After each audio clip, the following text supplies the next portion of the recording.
Magandang gabi po sa ating lahat. Ang aking ibabahagi sa gabing ito ay makikita sa Book of Job, chapter 39, verses 1 to 4. Ito ang nakasaad.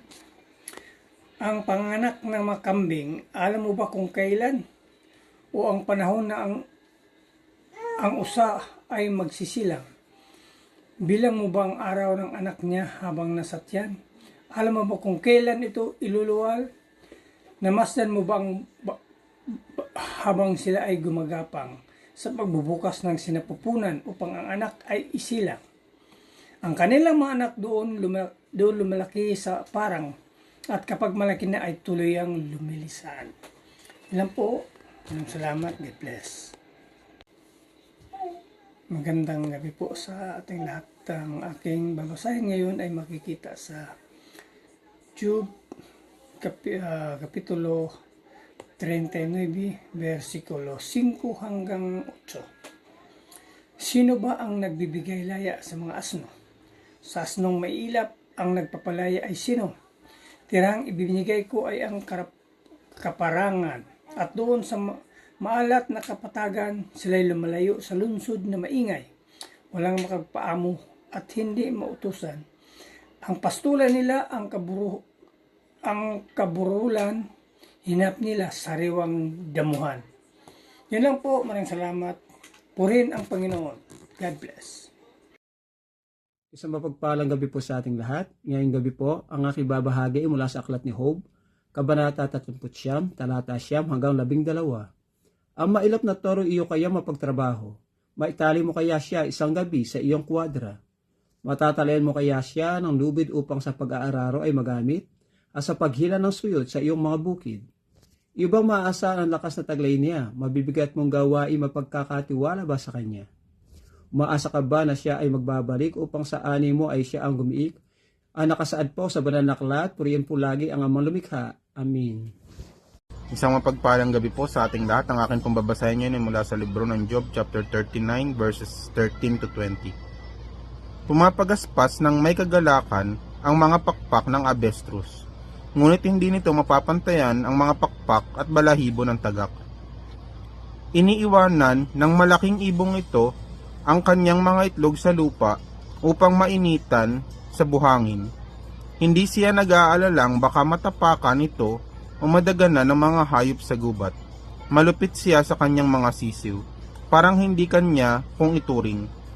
Hindi siya nag-aalala na ang pinaghirapan niya ay mawawalan ng kabuluhan, sapagkat hindi siya binigyan ng Diyos ng karunungan at hindi rin binahagian ng pangunawa. Ngunit kapag tumakbo na siya, tinatawanan niya ang kabayo at ang sakay nito. Ikaw ba ang nagbibigay ng lakas sa kabayo?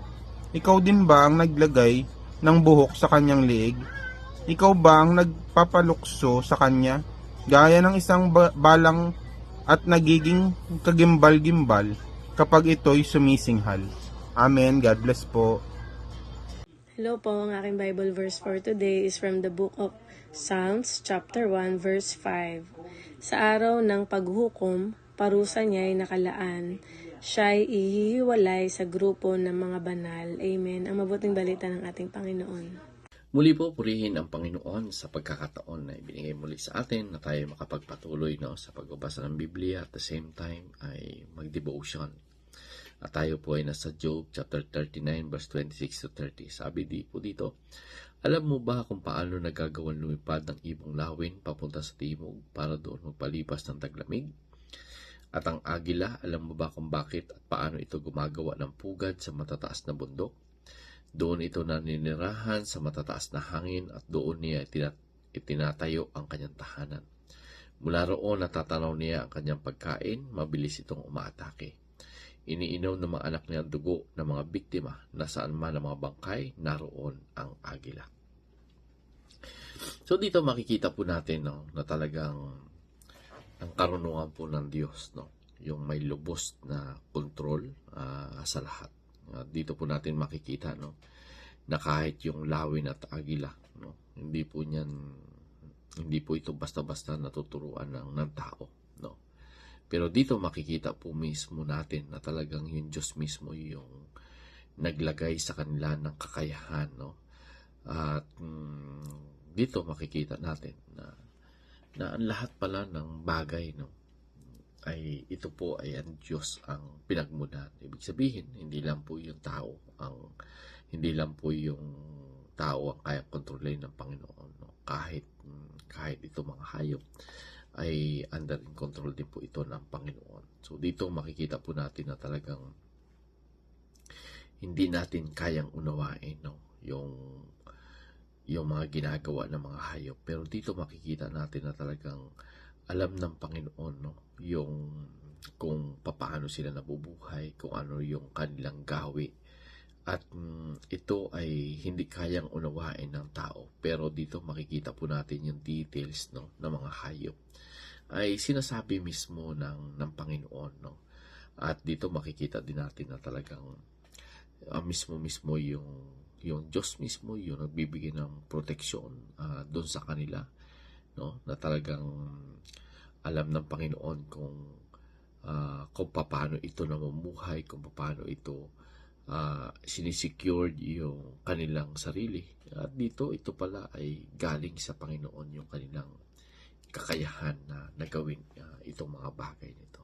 So, ibig sabihin, kung alam ng Panginoon yung details, no, yung buhay ng mga hayop na ito, how much more na tayong higit na mas mataas na nilikha, no, sa mga hayop, ay tayo pa kaya yung hindi malalaman ng Panginoon yung ating details. So, ibig sabihin, mas importante tayo sa mga hayop nito. Alam ng Panginoon kung ano yung ating ginagawa sa bawat araw.